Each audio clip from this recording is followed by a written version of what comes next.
നമസ്തേ. അടുത്ത മന്ത്രത്തിലേക്ക് പ്രവേശിച്ചാൽ ഓം ഉതസ്യ ന സരസ്വതി ഘോരാ ഹിരണ്യവർത്തനി വൃത്രഗ്നി വഷ്ടി സുഷ്ടുതിം. ഓം ഉതസ്യ ന സരസ്വതി ഘോരാ ഹിരണ്യവർത്തനി വൃത്രഗ്നി വഷ്ടി സുഷ്ടുതിം.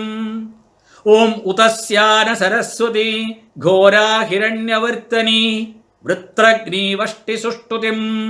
എന്താ ഇതിനർത്ഥം?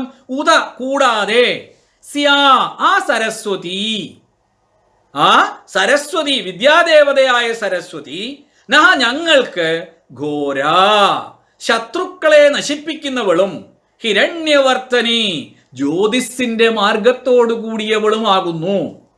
വൃത്രഘ്നി എന്ന് പറഞ്ഞാൽ എന്താണ്? വൃത്രഘ്നി എന്ന് പറഞ്ഞാല് കാമാദി വാസനകളെ ഹനിക്കുന്ന ആ സരസ്വതി സുഷ്ടുതിം വഷ്ടി ഉത്തമമായ സ്തുതിയെ ആഗ്രഹിക്കുന്നു. ഉത്തമമായ സ്തുതിയെ ആഗ്രഹിക്കുന്നു. അപ്പോ വൃത്രഗ്നി വഷ്ടി സുഷ്ടുതിം എന്ന് അവസാനിക്കുകയാണ് ഈ മന്ത്രം. അതായത് ഓം ഉതസ്യ അനഹ സരസ്വതി ഘോരാ ഹിരണ്യവർത്തനി വൃത്രഗ്നി വഷ്ടി സുഷ്ടുതിം. ഉത കൂടാതെ എന്നർത്ഥം.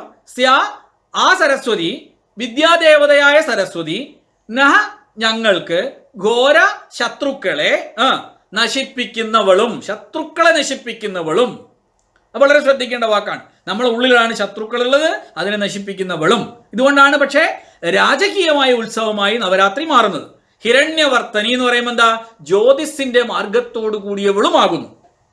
വൃത്രഗ്നി എന്ന് പറഞ്ഞാലോ കാമാദി വാസനകളെ ഹനിക്കുന്ന ആ സരസ്വതി സുഷ്ടുതിം വഷ്ടി. അതാണ് ശ്രദ്ധിക്കേണ്ടത്. ഉത്തമമായ സ്തുതിയെ ആഗ്രഹിക്കുക. സ്തുതി ഗുണ കർമ്മ സ്വഭാവങ്ങളെ തിരിച്ചറിയുക എന്നതാണ് സ്തുതി.